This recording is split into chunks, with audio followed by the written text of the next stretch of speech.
and welcome to the Grand Line Review, your source for everything One Piece, and today we have something of a mega video because we are almost on our way out of 2020, and I thought what better way to celebrate than analyzing the top 20 best devil fruits within the series. And I'm sure that each and every one of you has a much better and more fun way of celebrating, but this is mine, and it's been a bit of an interesting ride to put together. So long-time viewers of the channel will know that this is not my first best devil fruit list. In fact, I've made two in the past, but there is a pretty huge difference between those videos and this one. Namely that my previous lists were more or less based on personal opinion, whereas with this one I've tried to take a more scientific approach towards determining the quote-unquote best devil fruits in One Piece. So here's what I did. I sat down, created a series of ranking criteria, and assigned every named devil fruit in the series a score out of 10 for each category. Those scores were then added up, converted into a number out of 100, and the 20 devil fruits who scored the highest are the ones that we will be showcasing here today. And just so that you understand the scope of this undertaking, there are currently about 133 canon devil fruits in One Piece, and I went through each and every one of them. So I've spent a lot of time analyzing entirely fictional fruit, so please do justify my life choices by hitting the subscribe button for the Grand Line Review, which will also grant you regular One Piece content uploaded straight into your YouTube feed. And like any good middle school science assignment, I am going to go through my methodology before we begin. Now, if you don't care about such things and just want to start the countdown, then please do feel free to skip to this time, but I would encourage you to stay because there may be some surprises on this list, and if you don't understand the criteria, well, that could get tricksy for your brain. And for those of you who really don't care, please do stay anyway, and I'll have this slideshow of suggestive Nami images to keep your attention playing in the corner while the rest of us look at some science. But basically, each devil fruit was ranked by the following 4 categories, the first of which is power. And this is the typical way in which most fans will analyze devil fruits. This category is about pure, raw combat and just how strong a fruit's abilities can make you. Now, the next section is utility, and this is all about how beneficial a devil fruit can be for use in daily life. Because the thing we often get wrong when looking at the best devil fruits is automatically assuming that best means most powerful. It doesn't, and fruit that can completely change your day-to-day life are also well worthy of consideration when we're talking about the best, so that has its own category. And the third section is potential, which mainly exists to balance out the fruits in the series that were possessed by terrible wielders. So fruits with great potential power that we have no demonstrated evidence of. Because it's not the fruit's fault that they weren't used well, but this category also goes on to favor devil fruits that have demonstrated uses beyond their initial power granting. Like say the Gomu Gomu no Mi is a fruit that would do really well in the potential category because it has demonstrable evolution. And finally, we have my favorite category, which is detriments. This final section is designed to account for fruits that actively curse their users more than usual. Devil fruits that come with innate negative qualities that users need to overcome. So a high score in the detriment category means that a fruit has very few negative outcomes, whilst a low score in this category means that a fruit has major negative impacts on your lifestyle. And to be honest, this last category won't be too important for this list. It will be focused on a hell of a lot more in the worst devil fruit list, but I feel like it is important to account for because detriments almost never get taken into consideration. And so basically every fruit then gets assigned a score out of 10 for these 4 categories. Those are added up to a number out of 40, and then I converted that directly into a score out of 100 because that's a much nicer number to deal with and gives you a better overall impression. I mean, for example, saying that a fruit scored 90 out of 100 gives you a much better impression than saying, say, 36 out of 40, which is stupid. And just as a bit of an intro example of how the system works, one fruit you will not see on this list is the Guru Guru no Mi, and you might initially think that's a bit absurd because it is the strongest paramecia in existence, and you're right, so it satisfies one of our 4 categories. Meanwhile, its scores were not so great in the others, especially utility, because other than mass destruction, there's not a lot of day-to-day use with it, and it gets saddled with detriments such as being difficult to control and causing friendly damage. And in this case, it achieved a total score of 73.75 out of 100, and I did find at least 20 fruits who outdid it. More, actually. But with that example out of the way, let us get into our top 20 results, commencing with, rather predictably, number 20, which will be the Horo Horo no Mi. So we are starting this list off with a very high mark because this fruit is far above average and a good all-rounder. In combat, it gets slapped with a solid 9, if just for the fact that it will make 99% of opponents immediately incapacitated and surrender. And if they don't, well, we have explosive ghosts to chuck at them for days, none of which can be impacted by any attack or defense in this world. In fact, at this moment, we don't even know if Haki affects these ghosts, which is pretty wild and insanely powerful. The utility category is also pretty damn crazy, as summoning an army of ghosts to do your bidding is a fine way to spend life, and indeed a post-time skip Perona can even levitate, and yes, this is Perona, it's not an astral projection, although this fruit also lets you do that. The fruit really only loses points for not having a truly infinite amount of utility, and its potential is limited, given that it mostly involves features that exist on a different plane. And the only detriment I could really think of is that the user does have to leave their body vulnerable to access astral projection, but that's all. Otherwise, this is a great and incredible fruit to begin with. Now moving on to number 19, I'm going to say right here and now that Zoan fruits don't feature too heavily on this list, but one of the rare examples of a fruit that is simply too good to ignore is the Hito Hito no Mi Model Daibutsu. Because mythical Zoans are always something to take notice of, especially when they come with an innate shockwave ability that rivals attacks performed by the strongest Paramecia fruit. And becoming a big old Buddha does come with some nice utility, because transforming into a giant allows you to do all sorts of things that a regular afro-clad human simply could not. However, I do think that being a giant hits a ceiling fairly soon. It does also have a higher scoring potential because we've really only caught the briefest of glimpses of this thing's full power, and it may very well come with an aspect of mental enlightenment, being a Buddha and all. And as for detriments, well, turning into a giant is actually a pretty big detriment because it's much harder to control your movement in a society that is unapologetically designed for regular humans, and you would need to be very, very careful when you transform. I mean, for example, if you were to transform on a particular size ship, then the weight of the Golden Buddha might even sink it, so stuff like that is a consideration. But it's still a pretty great fruit, as is number 18, which will be the Magu Magu no Mi. And this is probably a good time to mention that fruits were sometimes tied in terms of overall score, and in that case the tie had to be broken simply by my personal opinion, which is why in this case the Magu Magu ranks higher than Sengoku's Hito Hito no Mi Model Daibutsu. But here we have the fabled devil fruit with the highest offensive power, so it gets a perfect 10 there, quite easily. Utility and potential both have an 8, and most of that comes from the fact that it is simply a Logia fruit. In terms of elemental creation, Logia have a demonstrated ability to create more or less whatever they want out of their elements, which is pretty damn useful to say the least. But in this case, the Magu Magu does lose points because magma is a destructive element, which thus limits its utility and potential more than a friendly element would. Like for example, I'd rather live in a castle made of ice than a castle made of raging hot magma. And being a destructive element is also why it lost points for the detriment category. This fruit is a massive, massive liability to everyone and everything around you. You would need to be so damn careful anytime you activate these powers, because one stray drop of magma can do untold harm. But with that said, still an undeniably great fruit, however,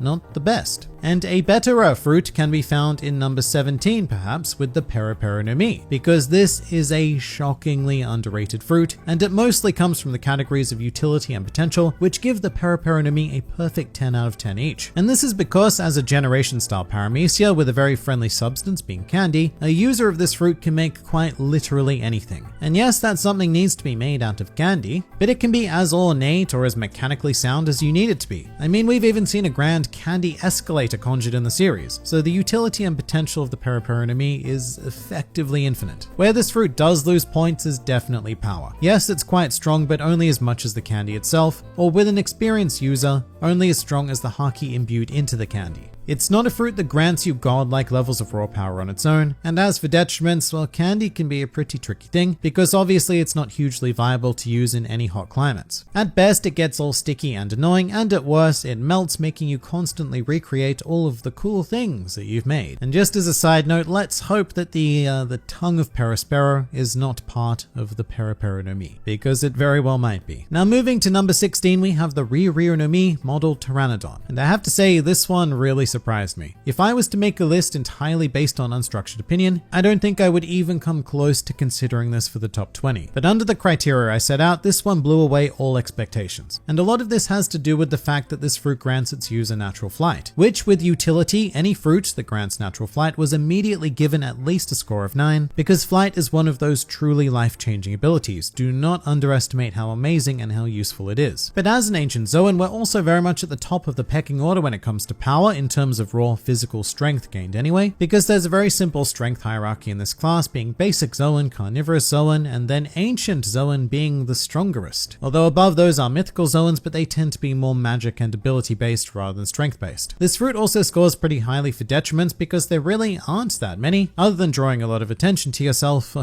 being a flying dinosaur. But I have to say, I also can't see a huge amount of potential in it either. I mean, yes, you can potentially awaken the fruit, but I really don't know how much further we can push it beyond what we've seen. However, what we've seen is still pretty damn cool. Just like number 15, which is the Zushi no Mi. Another fruit now that I think can be quite underrated because being able to control gravity is absolute insanity and is an easy 10 for power. Because I maintain that if you give two people of equal skill the choice between gravity and magma and ask them to fight, the one with the gravity power is almost certainly going to win. This fruit also has a fun non-combative use in that it allows its user to float and transport themselves by lowering gravity. It's a bit of a convoluted method of travel, but it is definitely there. The potential is also pretty sky high because gravity is a core governing principle of existence, so being able to manipulate it opens up a whole new realm of possibilities. It is very tricky to handle though, and like the Magu Magu, it comes with a high chance of collateral damage. Once again, you need to be incredibly careful when activating this fruit's powers, and that leads to its detriment score. And all of that stuff smushed together overall lands the fruit at number 15. But as for number 14, we now have the Autonomy. And this one might be a bit of a surprise, but stay with me. This fruit does not achieve a perfect score in any single area, but it comes pretty damn close in all of them. And I think this fruit gets heavily underrated mainly because of its user, Jola, but the seemingly arbitrary ability to turn anyone or anything into modern art is phenomenal. If we're looking at power, this is a one-shot victory. If you get hit by this ability, you're done. And the only way you have any chance whatsoever is if the user did something so incredibly dumb, like getting tricked by a panty-obsessed skeleton. That is the one and only true counter to this fruit. But this is one of those rare fruit powers that will even one-shot an Emperor of the Sea if the ability lands. But transforming those things into art comes with a huge range of utility and potential as well, because you can now control those things and use them to do effectively whatever you want. And furthermore, this fruit has almost no detriments. The only thing I can think of is that it does have a slightly annoying activation requirement, which involves throwing bubbles, and I guess if you don't like modern art, then that might be a bit of a detriment for you, maybe. And that's a shame, but otherwise this fruit is criminally amazing. And now for number 13, we have the Tori no Mi Model Phoenix. Scoring the exact same as the Autonomy, we now have our second Zoan fruit, also a mythical brand, and let's address this first up. The only thing that really holds this fruit back is the power category. Due to the blue flames of the Phoenix holding healing properties, they do not deal any damage whatsoever to your standard combatant. And really the only thing that can are the Phoenix talons. And look, that isn't much. I mean, yes, you can increase the force of your own attack, but that depends more on the base power of the user without the fruit, so that's why it lands at a 5. Meanwhile, every other category is truly enviable. With utility, once again, the amazing benefit of flight easily carries this score to a 9, and then add all of the healing stuff on top of that and you cannot deny it a 10. And as a mythical, flying, magical creature, it also has a solid 10 for potential. And as for detriments, yeah, look, 1 point was taken away because it does require you to really rethink and restructure how you fight, because not only are you a bird now, you're a bird whose body can't deal damage. So consuming this fruit is not a straightforward deal, but at the same time, I think you can work with it. Now moving on to number 12, we have the Giro no Mi, which is quite possibly the most overpowered, forgotten about devil fruit in the series. And since you have probably forgotten about it, just a reminder that this fruit allows its user to see through everything, whether it be layers of physical matter or even deeper concepts like being able to selectively read minds. And to me, that ability is already enough for a 10 in utility, because no, you're not going to be able to create stuff like other fruits, but being able to read minds is a supreme ability that would initially activate God mode in your life, and it also gives you limitless potential, and that's just the mind reading aspect. But this fruit delivers on potential even more than that, because apparently the user of this fruit can also monitor all directions within a 4,000 kilometer radius. And to put this insanity into some sort of perspective, if you were to travel coast to coast across the United States, then that distance would be just under 5,000 kilometers. So the Giro no Mi would give you the power to see essentially anyone, anywhere, anytime, within essentially any country in the world that you just so happen to be in. So now the user of this fruit is effectively all-seeing and all-knowing, but can we have a third thing? Well, we sort of can, because have I mentioned whales? Apparently the Giro no Mi allows its user to create gigantic whale creatures out of tears, which are about as hot as smelting iron. Why does the fruit do this? I don't know, because it really doesn't fit quite into the theme of the other two powers, but really any one of these abilities would be amazing, and to have all three within one fruit is a mess. A shockingly powerful mess, mind you, which is why the Giro no Mi finds itself at number 12. As for number 11, we have the Mirror Mirror no Mi. Mirror Mirror on the wall, who is the worst Charlotte sibling of all? I mean, it's Flampe, obviously. Brulee is amazing. And so is this fruit because I have one word for you. Pocket Dimension, which is actually 2 words, but I don't care. I really cannot think of many things more useful and more full of potential than a seemingly infinitely expanding pocket dimension that gives you easy access to quite possibly anywhere in the world you'd like to go, so long as there is a mirror. Storage, transport, defense, you name me a thing and this pocket dimension is almost certainly going to assist you. And that's not even the end of it though, because at least seemingly one conjured mirror acts as a perfect defense capable of reflecting any attack back at an opponent. It's sort of like the Bari Bari no Mi, but better. Although the mirror itself is much smaller than Bartolomeo's barriers, but still it is better. Plus the user can transform themselves into mirror images of targets and then go on to force those targets to imitate the actions of the user due to the logic of mirrors, I guess. Now I will say where this fruit loses points is power, because the only true power it grants is dependent on the opponent of the user. So that could be quite a lot, and it could also be quite nothing. And it also does take a 2-point detriment just due to the fact that it does require a massive series of mirrors, many of whom seem to be sentient as well, by the way, to make the most of the mirror world feature. Easily broken mirrors as well, which is a problem. But still, this fruit is ludicrous and easily one of the best powers that this series has ever showcased. But moving into the top 10 now, we will start with the Ope Ope no Mi, and now we have one of the most broken fruits in all of One Piece. The Ope Ope no Mi is so powerful that Oda really needs to dumb down his writing and just sort of pretend it doesn't exist a lot of the time. The user of this fruit can effectively play God with anyone or anything caught within a room. Cut them up, swap their bodies, remove people's hearts in mini rooms, and teleport things. You can do basically whatever you want. And that's why we have a perfect 10 for power and shockingly high scores for utility and potential, because when you're given the powers of God, that turns out to be pretty useful. What definitely holds the Ope Ope no Mi back is the cost of its use. Firstly, one does need to create a room which puts a limit on the power, and yes, you can extend that room to quite an amazing range, but after a while that will come at the cost of stamina and even potentially life force. And as a further detriment, if you did want to use the crowning ability of the Ope Ope no Mi, being the perpetual youth surgery, well, that will cost your life. So that's a pretty big detriment to me. Still, the rest of the fruit's costs are almost certainly worth the rewards. Moving to number 9 now, we have the Nikyu Nikyu no Mi. Now in very simplistic terms, this fruit gives its user the ability to push things. Push things with plush new paw pads that become permanently affixed to the hands of the user. And this is so much better than it sounds. Much like Brulee's mirror defense, the Nikyu Nikyu no Mi is able to counter any attack the user is presented with, and on top of that, it's also capable of generating its own attacks by pushing and condensing air to the point where it becomes a series of increasingly devastating shockwaves. As for utility and potential, this fruit can either send you or a thing or a person of your choice anywhere in the world. You just get pushed and then 3 days later, you're there, which can also be invoked as a sort of short-range teleport style effect. But the really weird and kind of mind-boggling thing is that this fruit can even push away intangible concepts such as pain, thus resulting in the instant healing of all pain and fatigue. The only real detriment to this fruit is how very hand-based it is, and the user needs to be very on top of their game. And I suppose growing paw pads may also mildly impact your lifestyle, maybe, but that's it. Otherwise, we have yet another ridiculous fruito. And they will only get more ridiculous as we step into number 8, which is the Gasu Gasu no Mi. And now we have our second Logia type fruit to appear on this list, which gives the user the ability to conjure, manipulate, and become gas. What kind of gas, you ask? Well, I guess any kind of gas. This fruit is everything that the Moku Moku no Mi wishes it was. Whilst not being given a super great score for power, the ability to remove all oxygen from any given area is quite notable and will result in an easy victory on 99.9% of occasions. Not to mention all of the other ways to wield gas in combat and your innate Logia state. But given that gas is such a general substance, this is very much like the gravity argument again, because being able to manipulate such a fixture of existence holds so much potential, and as such it's almost a shame to see it being used as a weapon by the crazed Caesar clown. Becoming gas also allows you to fly through a propulsion system, which as we know is an easy 9 for utility. There aren't that many powers that can change your day-to-day life more than flight. And your detriments are quite minimal. Just be careful not to suffocate or explode those close to you, and bam, you've got yourself one fine fruit. Perhaps not quite as fine as number 7 though, the Ito Ito no Mi, because this fruit is ridiculous. The ability to create and manipulate strings has been seriously abused in One Piece. As with most generation style paramecias, the Ito Ito no Mi was given a magnificent score for utility and potential because, as demonstrated by Doflamingo, you can essentially craft anything. Living puppets, giant bird cages, entire string clones that come complete with realistic coloring somehow, and even temporary internal organs. Add the idea that these strings are both incredibly sharp and nigh on unbreakable, and that gives us a solid score for power as well. The only thing that even mildly lets down the team here is the detriment area, because because this fruit can't just be used by anyone. It takes a pretty sharp-minded individual to make the best use of the Ito Itonomi, and given how crazy powerful these strings are, there is also a huge chance of unintentional damage or even death caused by whimsical activation. So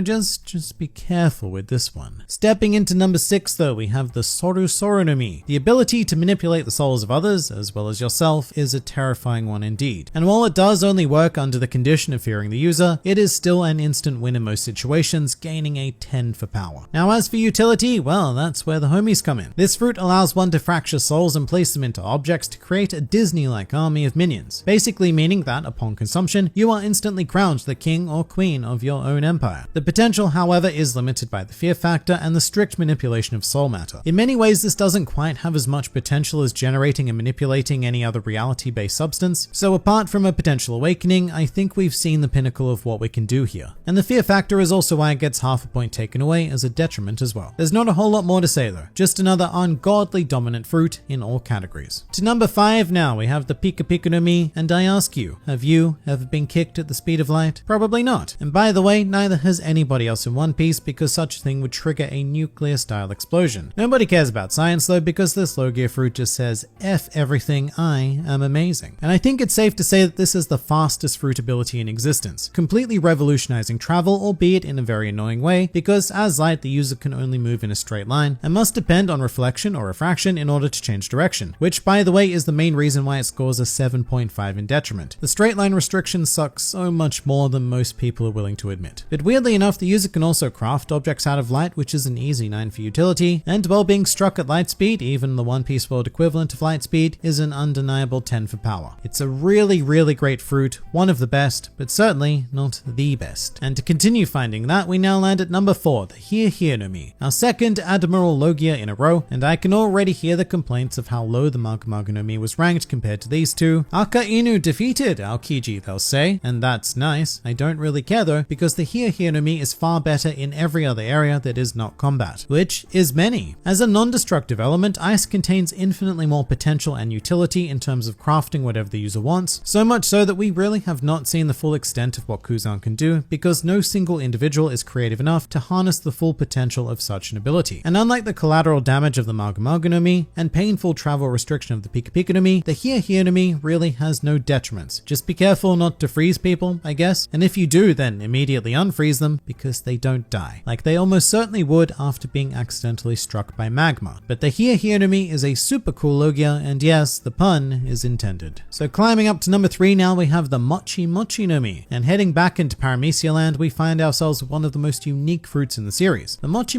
no Mi, which is actually a special Paramecia, and that's because it combines the powers of 2 standard Paramecias, allowing its user to both generate Mochi and transform their body into Mochi, which despite popular thought is not what any other generation style Paramecias can do. Not Dino, not Magellan, not anyone except Katakuri, which is why this fruit scores so highly in utility and potential, because it can do anything a generation style Paramecia can do, anything and more. It doesn't get a perfect score in power though, because Mochi isn't the greatest of things to have command over. It's more Katakuri that makes it look so fearsome, and it also loses a lot of its potency when exposed to liquid, which negates the stickiness and overall usefulness of the fruit. Definitely an amazing Paramecia though. However, the true king of the Paramecia empire can be found in number 2, which is the Hobby no Mi. This fruit is like a greatest hits album of everything we've already explored on this list. Firstly, it will instantly defeat any opponent with a mere touch, and as such, this is another one of those powers that will topple an emperor immediately. So an easy 10 for power. However, the mechanism of defeat is by turning the opponent into a toy, which allows the user to build a toy army to do their bidding, much like the homies of the Soru no Mi. So that's an instant empire and an instant 10 for utility. Oh, and as a side effect, immediately after consuming the fruit, you are granted perpetual youth. You know, the ultimate ability of the Ope no Mi, and the reason why it is valued at a price tag of 5 billion berries. After eating the Hobby no Mi, you just become frozen in time and partially immortal for no adequately explained reason. And this fruit also scores very highly with potential, given that it was in the hands of a less than great user with sugar. And imagining the Hobby no Mi with a more competent figure is like an instant world domination scenario. And the only cause for detriment is the activation. The user has to touch its target, and in certain cases that might be difficult, but not most of them. Especially if you happen to be an unsuspecting little girl, or just unsuspecting in general. There really aren't that many people who are going to see an attack like this coming, unless they have future sight of course, but currently that's like 2 people in One Piece, and there's no guarantee that either of them would use it. So it is truly one of the best devil fruits in the series, right alongside our ultimate number one, which is the Goro Goro no Mi, which rather notably ended up with the exact same total score as the Hobby Hobby no Mi, and I think you can definitely make the argument to swap their places, but I went with the ability to conjure, manipulate, and even become lightning because it is simply the most maddening fruit we've ever seen in every respect. You just can't watch someone as relatively incompetent as Enel wield this thing and not give it a perfect 10 for power. You eat the fruit and become an instant thunder god with no limitations or detriments for using that power. Now with utility, unlike the Nikki Nikki no Mi, this fruit does allow the user to teleport, and unlike the Pika Pika no Mi, the user can do so in any direction they see fit. Lightning may not be as fast as light itself, but it is actually pretty damn close, and at least the user has directional control. Once again, the potential is high because NL was not, the greatest of fruit users, but even what he was able to access and conjure showed an extensive range of fun and destructive things, and to cap it all off, it really has no detriment. It has seemingly no cost for using any of its godlike powers, and really all you need to do is watch out for collateral damage and men made of rubber, but that's about it. So welcome to the pinnacle of fruity goodness in One Piece, and alongside the Hobby Hobby no Mi, the fruit that I consider to be the blanket best in the series. But what do you guys think? Please do leave your thoughts in the comments below or even join my Discord server. And if you'd like to see more videos like this, then please do go and check out some of my other content or even subscribe to the channel for more glorious One Piece business uploaded straight into your YouTube feeds. But for now, this has been the Grand Line Review, and I'll see you next time.